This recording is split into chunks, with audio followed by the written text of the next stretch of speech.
Hay una serie de conceptos o los objetivos que persigo con esta charla. El primero de ellos es que pueda servir como un punto de unión para un trabajo en equipo multi e interdisciplinar, ¿vale? Uno de los proyectos que Guillermo y yo hemos tenido muchas veces, y es un poco idílico, pero quizás siempre fallido.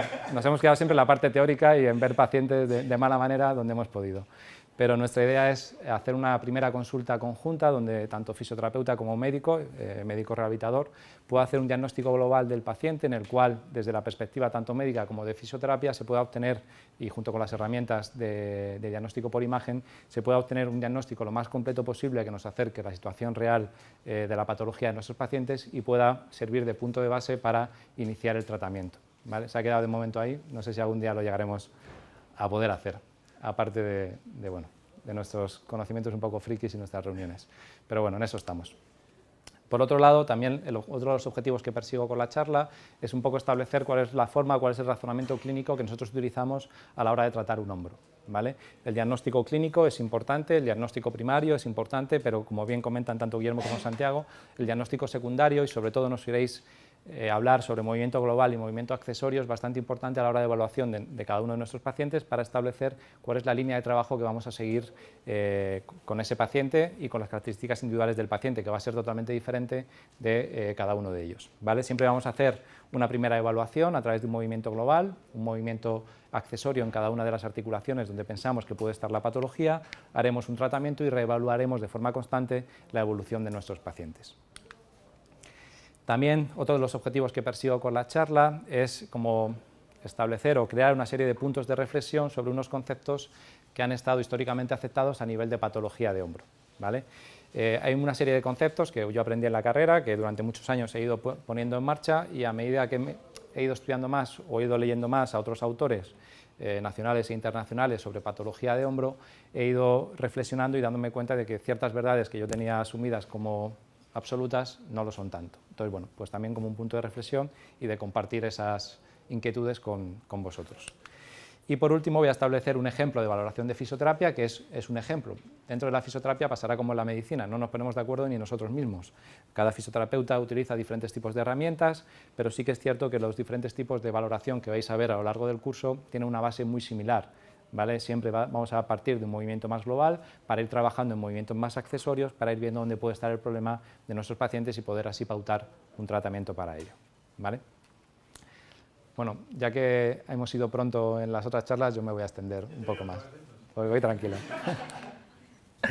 Vale, los puntos sobre los que voy a hablar o sobre los que va a versar esta exposición son los siguientes. Hablaré en primer lugar sobre el diagnóstico clínico versus el diagnóstico de fisioterapia. Muchas veces el diagnóstico médico va a condicionar el tratamiento de nuestros pacientes. Aquí voy a hablar un poco sobre el tema del síndrome de impactación subacromial o el impeachment y sobre la tendinitis, tendinosis o tendinopatía, cómo el diagnóstico médico puede marcar el tratamiento. Hablaremos sobre ello. Y la validez o cómo nosotros podemos utilizar eso dentro de nuestro tratamiento. Hablaré sobre el diagnóstico de imagen versus la situación clínica del paciente. La ecografía, que es objeto del curso, es de gran valor y de gran información, siempre y cuando la tengamos en cuenta dentro de un contexto global de análisis y de exploración de nuestros pacientes. Cada vez hay más artículos científicos o más revisiones sobre cómo los hallazgos que encontramos a nivel histológico no son nada más que hallazgos ocasionales, que no están implicados en la sintomatología de nuestros pacientes, y pondremos algunos ejemplos, ¿vale?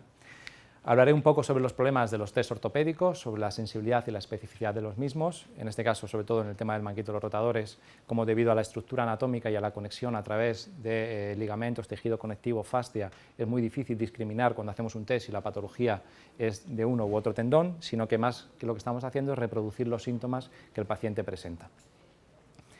Voy a explicar un modelo, que es el modelo del continuum, que exponen autores como Cook y Purdan, que es bastante utilizado para explicar el modelo de lesión tendinosa, ¿vale? Para explicar un poquito la relación entre pérdida de función, dolor y cambios en la estructura, en este caso a nivel del tendón, que es una de las patologías que más prevalentes vamos a ver en patología de hombro, ¿de acuerdo? Y por último voy a poner un ejemplo de valoración de fisioterapia con unas imágenes y explicándoos un poquito lo que luego vais a ver cuando paséis por el grupo de prácticas, como ha hecho ya un grupo en la práctica previa, ¿de acuerdo? Esa va a ser un poco la estructura del curso y es lo que vamos a ver en esta media hora aproximadamente. Vamos a ir por el primer punto. Vuelvo a utilizar la diapositiva de Guillermo y de Santiago sobre la importancia de tener claro que hay un diagnóstico primario, que puede ser la lesión causante o lesión inicial o predominante, y un diagnóstico secundario, que es el que nos va a marcar de cara al tratamiento de fisioterapia la línea de trabajo a seguir. Como os comento, siempre vamos a partir de un movimiento global, de poder ya tener una sospecha sobre en qué articulación se puede encontrar la alteración e ir haciendo una movilidad más analítica con una serie de movimientos accesorios para ver dónde puede estar la causa a esa sintomatología del paciente. Vamos a empezar analizando el síndrome de impactación subacromial, ¿vale? Ya os he comentado que muchas veces el diagnóstico médico va a condicionar el tratamiento. Si hay una impactación subacromial, hay un problema de espacio, ¿no? Si hay un problema de espacio, ese paciente muchas veces hará tratamiento rehabilitador, pero muchas veces va a estar asociado o va a estar predispuesto a una cirugía en la que se va a hacer una liberación del espacio, descompresión subacromial, acromioplastia y release o liberación del ligamento coracohumeral, ¿vale? He puesto aquí la referencia de 2 artículos, hay muchos más artículos, pero donde ya se empiezan a establecer ciertas dudas sobre el síndrome de impactación subacromial.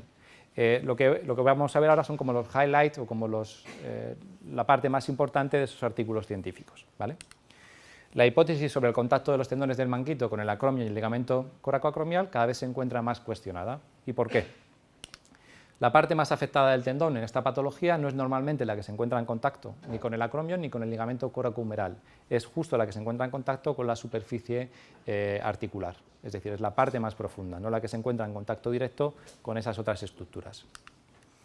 Hay ciertos autores que, más que hablar de un síndrome de impactación subacromial, hablan de una enfermedad del manguito de los rotadores, que va a estar relacionado no tanto con aspectos debidos a la falta de espacio, puede haber casos en los que sí, sino más bien con una serie de factores extrínsecos, una sobrecarga mecánica, un mal gesto deportivo, una mala actividad laboral, o con factores intrínsecos, biológicos, anatómicos e incluso biopsicosociales, ¿vale? Dentro de los biológicos, yo sí que suelo hacer una pequeña reseña a toda la patología relacionada con enfermedad sistémica, ¿vale? Sí que se ha visto, por ejemplo, en el caso de la enfermedad que afecta al manguito de los rotadores o al tendón, que pacientes diabéticos tienen una mayor predisposición de tener tendinopatías, pacientes con alteraciones en el perfil lipídico, por ejemplo, a nivel del LDL, van a tener una alteración en la síntesis de colágeno, se va a generar más colágeno tipo 3 en lugar de colágeno tipo 1, con lo cual favorece la patología. Bueno, habrá que tener en cuenta toda la patología cardiovascular que va a afectar de forma negativa en la enfermedad del manguito. Incluso ciertos medicamentos, como por ejemplo las estatinas, excepto la simvastina, que protege hacia la tendinopatía aquilia, el resto genera una predisposición a la lesión tendinosa.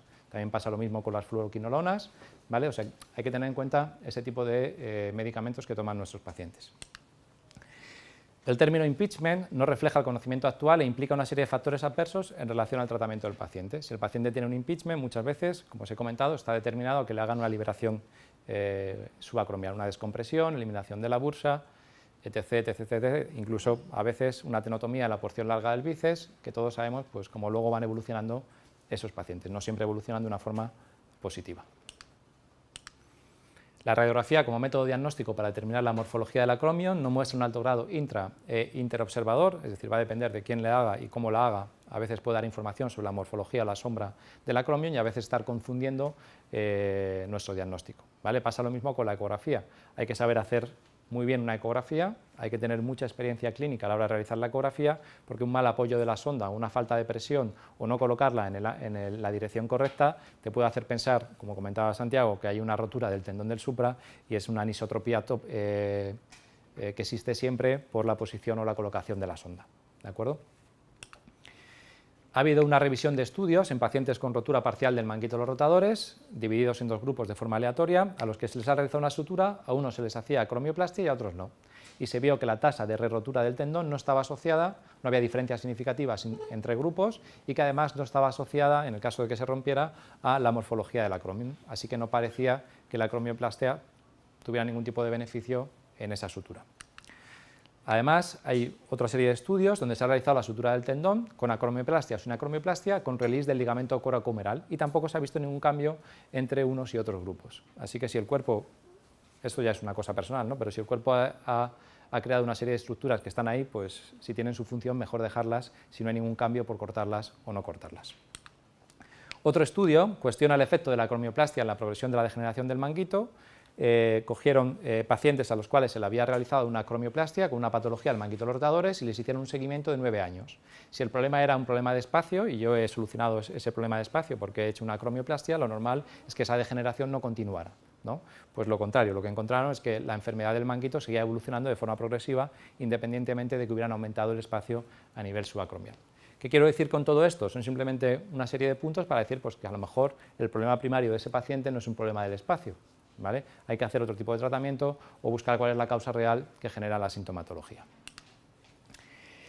Este estudio es interesante. En este estudio compararon el tratamiento conservador basado en ejercicio y fisioterapia pasiva con una acromioplastia en pacientes en un estadio 2 de clasificación de NIR de patología del manguito.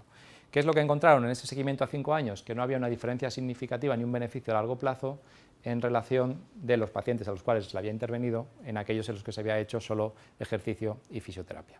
Claro, aquí habría que abrir un paréntesis, también depende mucho de qué tipo de ejercicio y de qué tipo de fisioterapia se le mande al paciente, porque si le ponemos a hacer la rueda de hombro o a hacer autopasivos, pues a lo mejor el paciente no mejora como debería de mejorar, porque no estamos tratando un problema analítico, movimientos accesorios, exactamente la articulación que tiene, ¿vale? Cada paciente necesita un tipo de tratamiento y ese tratamiento hay que personalizarlo en las características individuales de nuestro paciente. También hay muy mala fisioterapia, con lo cual el paciente pues también irá mal, ¿vale?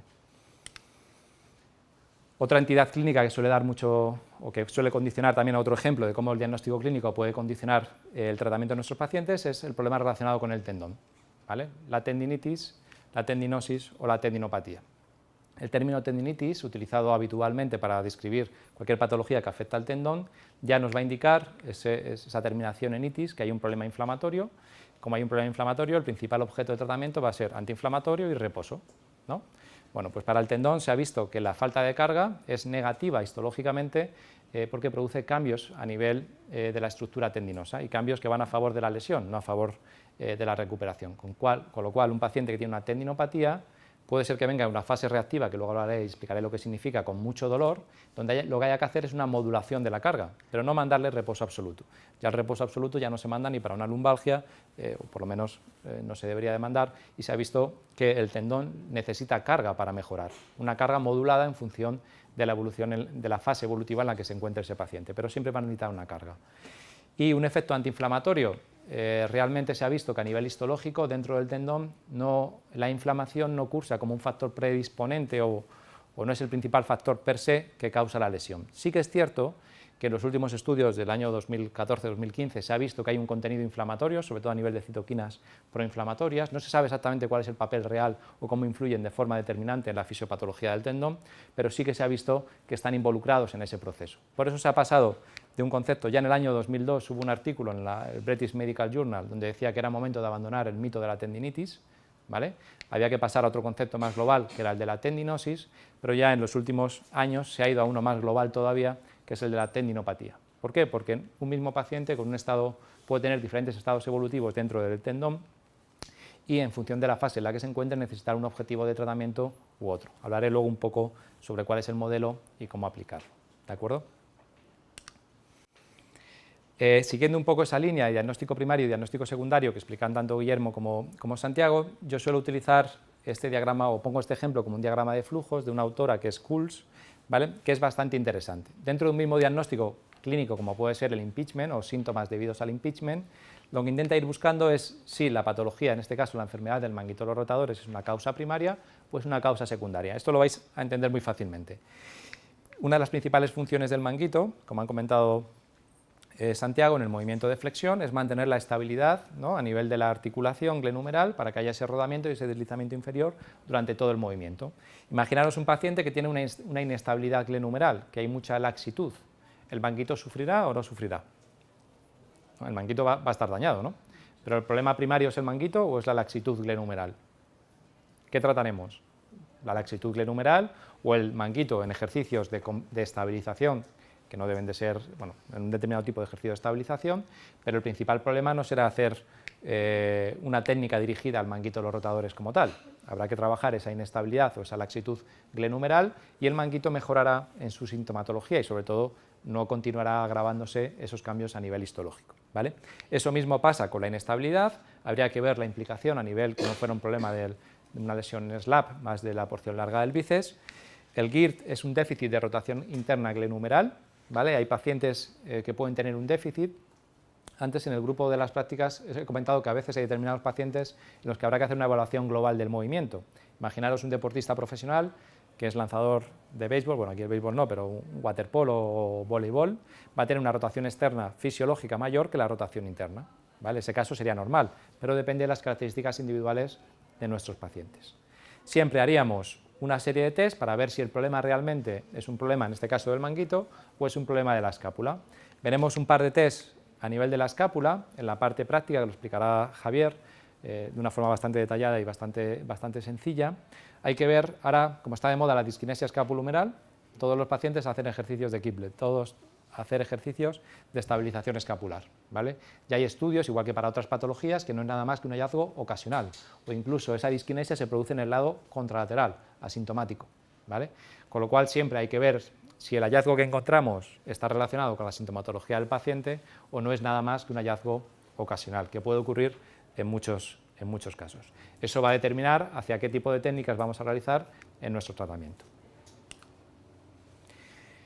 Diagnóstico de imagen versus la situación clínica del paciente.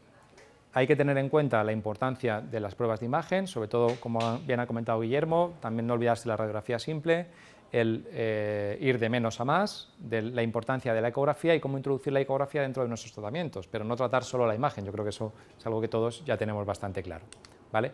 Voy a poner un ejemplo, a mí me gusta bastante, este es como una especie de póster donde resume diferentes estudios científicos, ¿vale? Lo que me hace mucha gracia es que dice no llegar a ser un vómit, víctima de la imagen tecnológica, víctimas de la imagen médica por imagen, vamos, víctimas de la tecnología médica por imagen, ¿vale?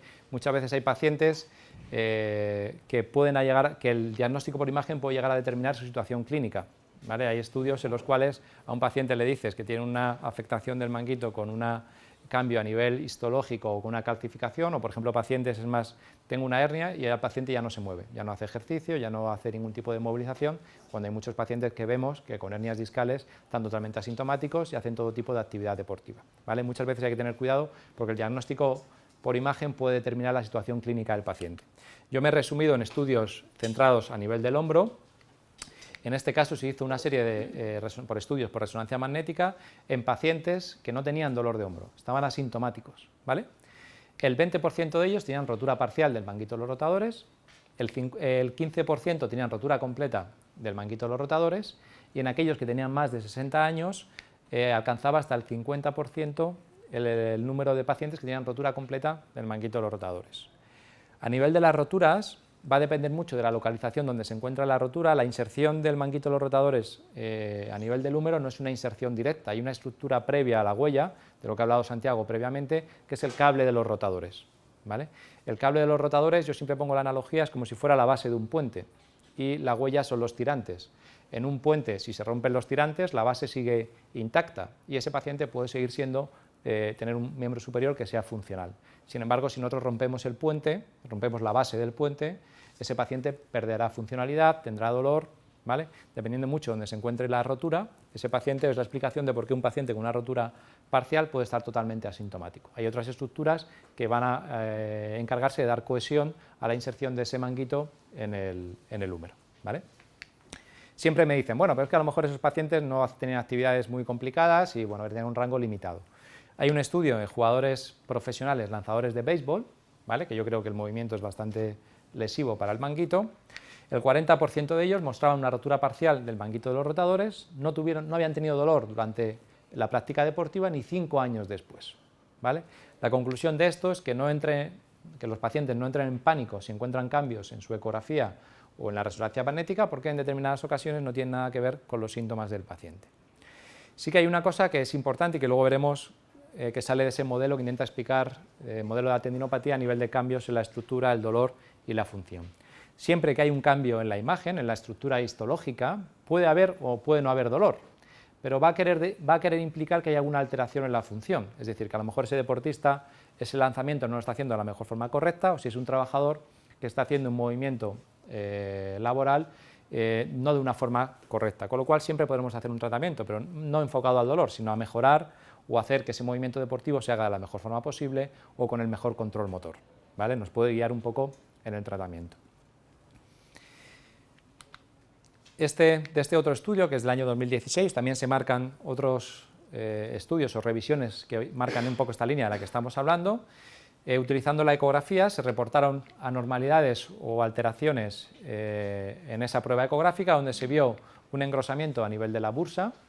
Ya sabéis que muchas veces deportistas o gente deportista puede tener un engrosamiento de la bursa. Yo tengo un engrosamiento de la bursa y no tengo dolor, estoy completamente asintomático, ¿vale? Puede haber una tendinosis o una rotura a nivel del tendón del supraespinoso, anormalidades a nivel del labrum, en un 96% en este estudio de hombres que eran asintomáticos, no tenían dolor, ¿vale? Así que muchas veces no tiene por qué condicionar los síntomas del paciente. Este es similar al anterior que hemos visto, al estudio que hemos visto anteriormente en deportistas profesionales, ¿de acuerdo? En cuanto a los test ortopédicos, vamos a ver sobre la sensibilidad y la especificidad. Más allá de lo que significa cada uno de esos términos, hay un libro que a mí me gusta bastante, que es de un autor, es Chad Cook, que lo que hace es ver los diferentes test ortopédicos que hay de exploración a nivel de todo el cuerpo y analiza los estudios sobre la sensibilidad y la especificidad de cada uno de esos test, ¿vale?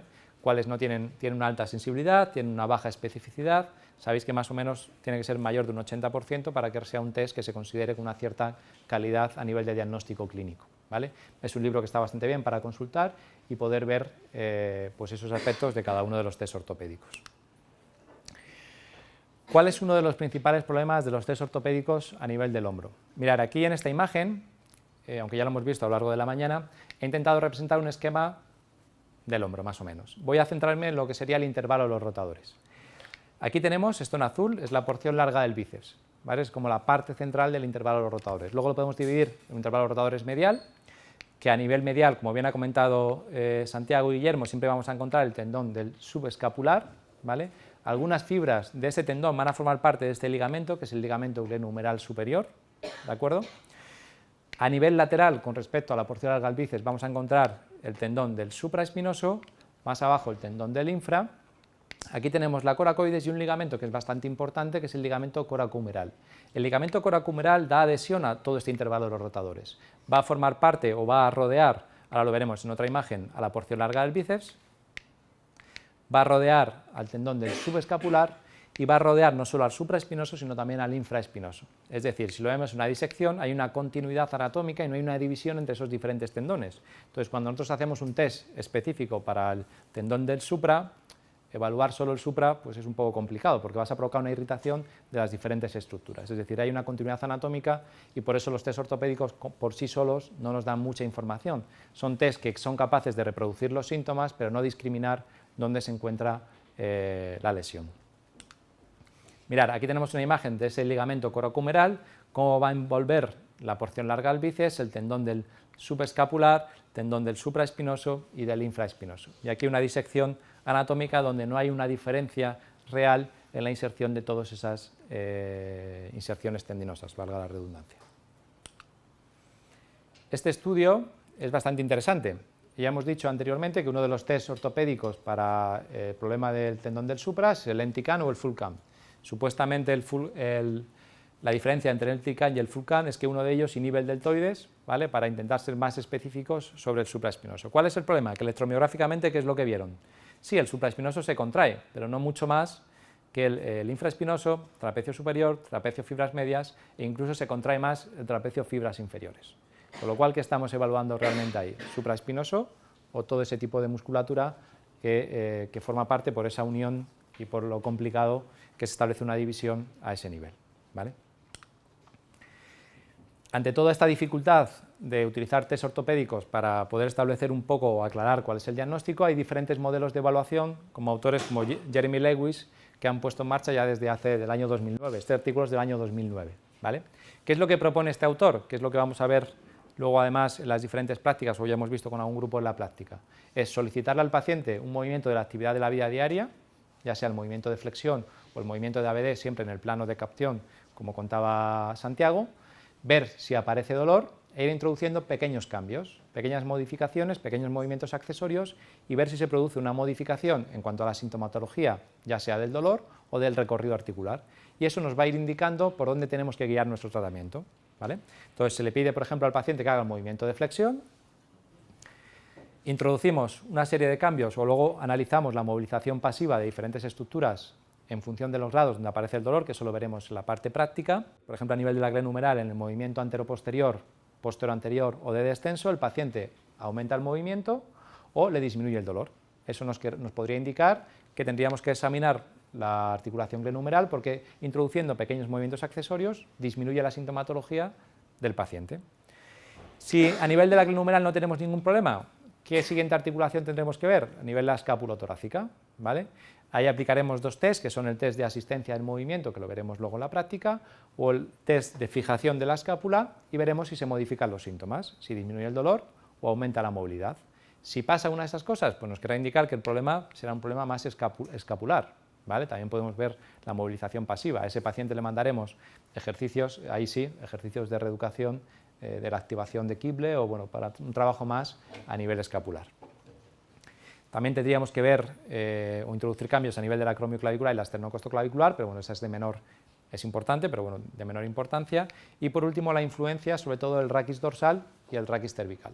Hay pacientes que modificando simplemente la cifosis disminuye el dolor y mejora la movilidad, con lo cual eso quiere decir que una línea de nuestro tratamiento será mandar ejercicios o intentar provocar una corrección postural, ¿vale? Mandaremos unos ejercicios encaminados a eso. Es una forma de evaluar, de ver dónde se encuentra la sintomatología del paciente, me da igual que sea a 30 grados, a 60 que a 180, ¿vale? En función del movimiento evaluaré unas articulaciones u otras, las que se implican en la artrocinemática normal de la elevación del brazo, e iré introduciendo diferentes movimientos accesorios para ver si disminuye el dolor o si hay una restricción a nivel pasivo de esas articulaciones. Si es así, enfocaré mi tratamiento a esa línea de trabajo, ¿de acuerdo? Relación entre función, dolor y cambio en la estructura. Aquí voy a utilizar, como os he comentado, el modelo del continuum. ¿Vale? Este modelo, yo voy a resumirlo a las cosas más sencillas, ¿vale? No voy a explicar todo el modelo, sino lo que son los puntos más importantes de todo esto.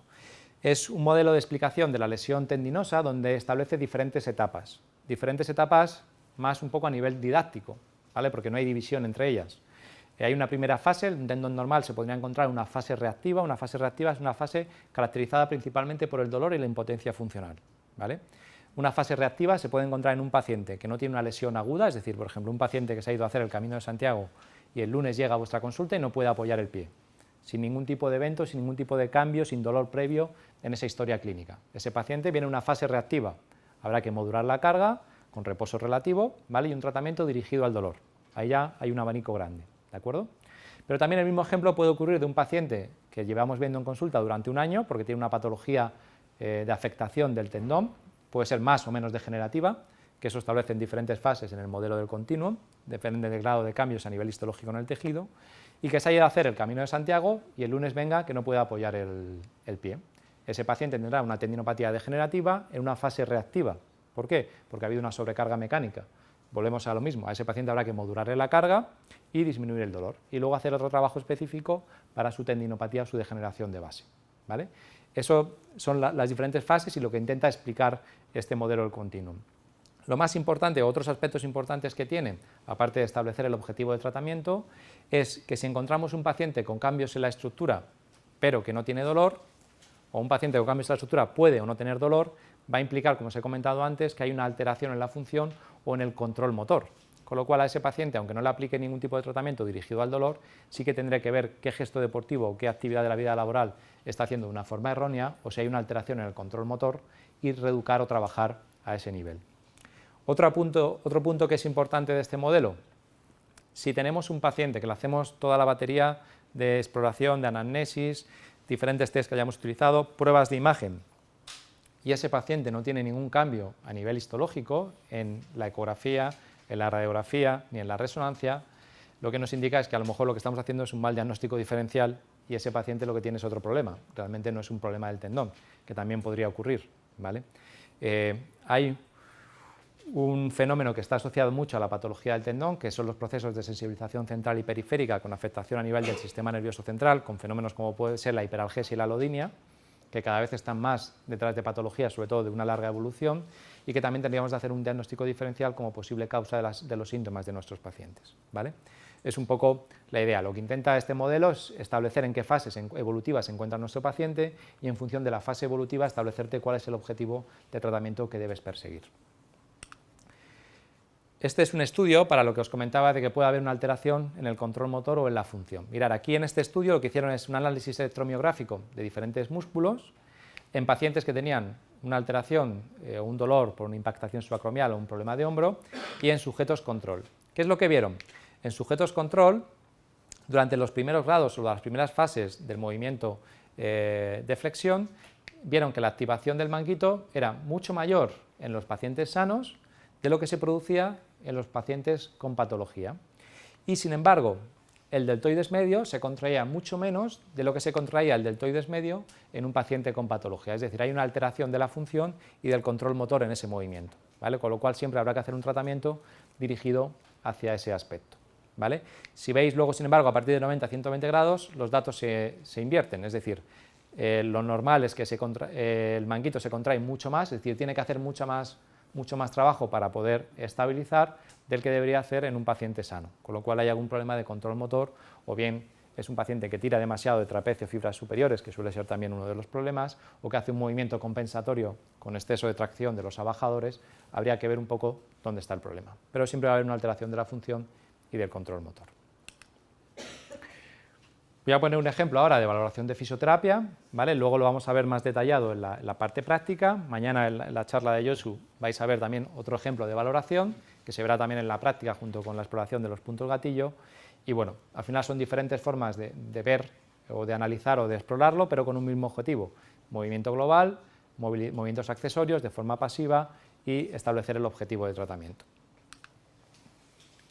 ¿Qué es lo que hacemos en este ejemplo de valoración? Vamos a coger un movimiento global, como puede ser el de flexión o el de abducción en el plano escapular, ¿de acuerdo?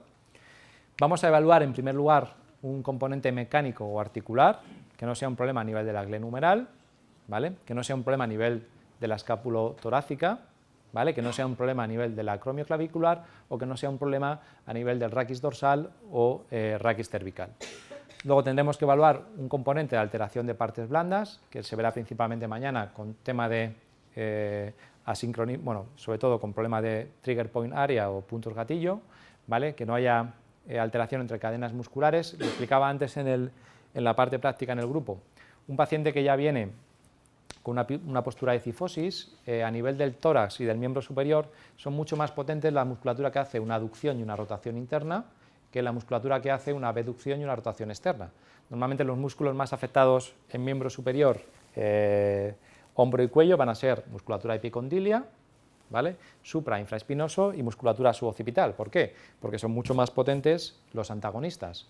No me sirve de nada que yo haga un tratamiento en esta musculatura débil si no he trabajado anteriormente la musculatura hipertónica.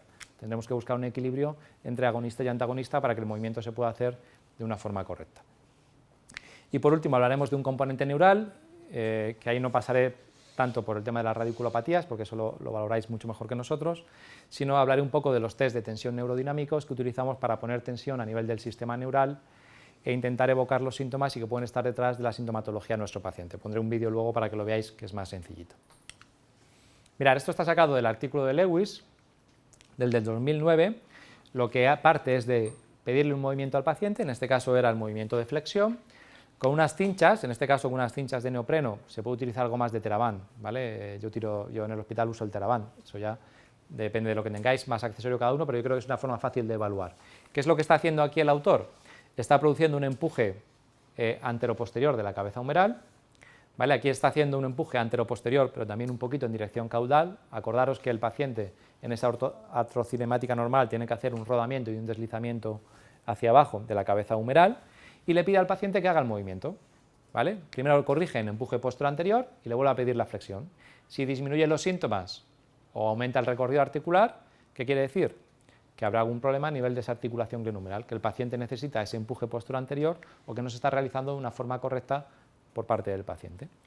Aquí en este caso lo que está haciendo es un empuje posterior y además está haciendo ese empuje un poquito hacia arriba y le vuelve a pedir el cambio, le vuelve a pedir que pida el movimiento y ve si hay cambios en cuanto al dolor o el recorrido articular, ¿vale? ¿Qué veis en este caso? En este caso el paciente tiene una cifosis más allá de lo fisiológico, y en este caso la corrección se le pide con un vendaje, luego lo veréis, lo tenemos ahí, con un vendaje de McConnell, o se puede utilizar kinesiotape, agotando la elasticidad del tejido, ¿vale? Para intentar mandar una información a nivel propioceptivo. Lo que estamos pidiéndole es a un paciente que está en esta posición que haga una corrección a nivel dorsal y le volvemos a solicitar el movimiento global al paciente. Si disminuye el dolor o mejora el recorrido articular, pues ya nos puede indicar que ese paciente, que el raquis dorsal y el raquis cervical posiblemente estén influyendo de forma negativa en la patología de hombro, ¿vale? Esa es un poco la idea, ver un movimiento global, analizarlo, meterle pequeños cambios y ver si cambia o hay un cambio en la sintomatología del paciente. ¿Qué está haciendo en este caso el autor? En este caso lo que está haciendo es un test de asistencia del movimiento de la escápula. Se le solicita el movimiento de flexión.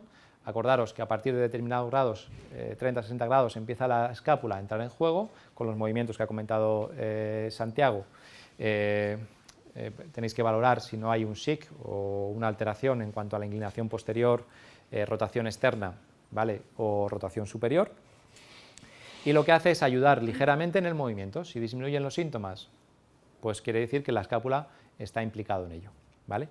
¿Qué es lo que hace en este caso? En este caso le está pidiendo al paciente que haga un descenso activo de la glenohumeral y que haga el movimiento de flexión. Si mejora, pues nos indicará que ese paciente de forma normal no hace ese movimiento fisiológico y por tanto tiene dolor. Trabajaremos enfocados a ese nivel. En este último caso, ahí lo que ha utilizado es una goma de Theraband. Se le pide al paciente, se le atan las dos manos, se le pide que haga una ligera separación ABD de los brazos, con lo cual está provocando una activación de la musculatura escapular y de los rotadores externos. Y le vuelvo a pedir que haga el movimiento. Si el paciente gana movilidad, quiere decir que tendré que trabajar pues, la musculatura que fija la escápula, más potenciar principalmente musculatura rotadora externa, ¿vale? Es una forma un poco de guiarnos por donde tenemos que llevar el tratamiento. A nivel de la articulación glenohumeral, veremos movimientos accesorios de empuje posterior-anterior, antero-posterior, descenso y rotación, principalmente rotación externa, pero bueno, veremos la rotación. A nivel de la articulación escapular, veremos test analíticos, como es el SAT, que es el de asistencia del movimiento, o el SRT, que lo que hacemos es como intentar provocar ese movimiento de fijación escapular y pedir al paciente que haga el movimiento. Lo veremos en la parte práctica, ¿vale? Se pueden meter test más analíticos a nivel de la acromio clavicular. Cuando hacemos el movimiento de flexión tiene que haber una rotación posterior de la clavícula. Cuando se hace el movimiento de extensión, una rotación anterior de la clavícula, ¿vale? También se podría valorar la esternocostoclavicular, que hacen movimientos contrarios uno con respecto a la otra. A nivel del raquis dorsal y cervical, principalmente lo que pediremos es una corrección postural y ver la influencia en el movimiento. A nivel de partes blandas, este primer punto hablará mañana Josu sobre el tema. Un pequeño apunte sobre el asincronismo escapular y el exceso de actividad de los abajadores. A veces hay un énfasis excesivo en que trabajen el dorsal ancho para intentar descender la cabeza del hombro y a veces el paciente termina haciendo unos movimientos compensatorios que no son fisiológicos, ¿vale? Hay que tener precaución con esa pauta de ejercicios. Se suele utilizar más en pacientes que ya hemos llegado al tope de recuperación, que no hay otra forma de que alcancen el movimiento y al final, pues mira, pues haz un movimiento compensatorio a ver si así consigues llegar un poco más de recorrido, ¿vale? Pero no habría que utilizarlo en exceso. El equilibrio agonista-antagonista, que es lo que os he explicado anteriormente, no me sirve de nada trabajar la musculatura posteroexterna si no he quitado la tensión en los anterointernos, porque son los que van a crear gran parte del problema. Al nivel neural, la radiculopatía es T5, C6, T1, ramas de T2 y sobre todo el síndrome de T4, que a veces genera un problema ahí en el borde vertebral de la escápula, ¿vale? Y que no habría que hay que tener en cuenta. En la patología tendinosa hay una alta prevalencia de bilateralidad. Veremos ahora diferentes artículos, ¿vale? Y esa bilateralidad muchas veces, o la explicación se viene en un fenómeno de sensibilización central o periférica, ¿vale? Habría que explorar la hiperalgesia o la alodinia, que son los síntomas principales de esa sensibilización central, ya que muchas veces, en este caso me he centrado en el miembro superior, hay una alta prevalencia de bilateralidad debido a esa afectación que se produce a nivel del sistema nervioso a nivel central, ¿vale? Con lo cual sería otro aspecto que habría que tener en cuenta en nuestra evaluación. ¿Qué son los test de tensión neural? Los nervios son estructuras mecanosensibles, es decir, que si tú le aplicas una fuerza suficiente, van a provocar una respuesta, ¿vale? Para eso, para provocar esa fuerza, tenemos unos test de tensión neurodinámicos que van a provocar la suficiente fuerza en el sistema nervioso como para evocar una actividad neuronal y unos síntomas, ver si la causa de los síntomas de nuestro paciente son debido a esa tensión a nivel neural, ¿vale? Yo voy a poner un ejemplo, esto bueno, simplemente os lo cuento para que sepáis que también lo utilizamos en nuestra práctica clínica y vamos a ver un vídeo de cómo se haría un test de tensión neural para el nervio mediano, ¿vale? Es la mejor forma de entenderlo. Vamos a ver el vídeo y lo vais a entender mejor. Espera el sonido.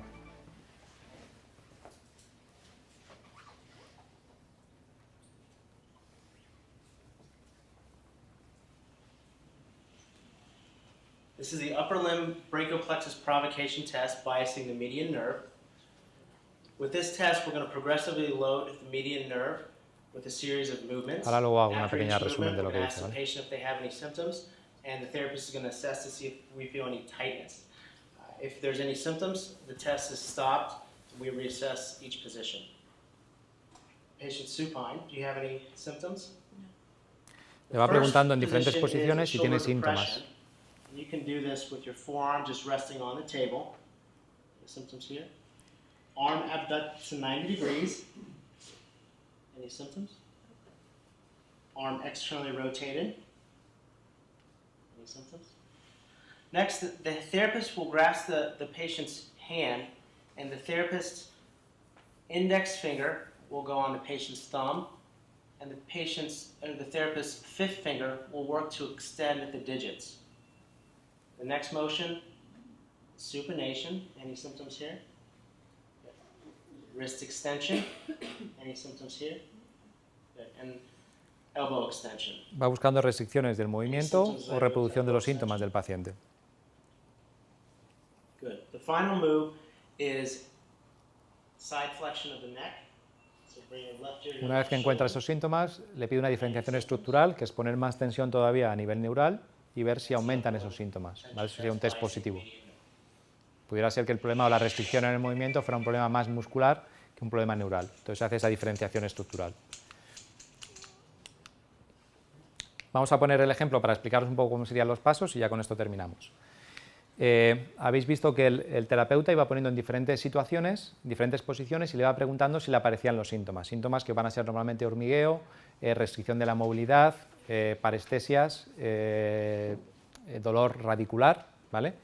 Si no aparece resistencia a ninguno de esos movimientos, va siguiendo los diferentes pasos, va introduciendo la tensión. Una vez que ha llegado a esa tensión máxima o que han aparecido los síntomas, siempre esto lo vamos a hacer comparado con el lado contralateral, hace una diferenciación estructural, que en este caso es pidiendo una inclinación lateral hacia el lado contrario, ¿vale? Si no cambian los síntomas, el test sería negativo. Si aumentan los síntomas en intensidad o localización del mismo, el test sería positivo, ¿vale?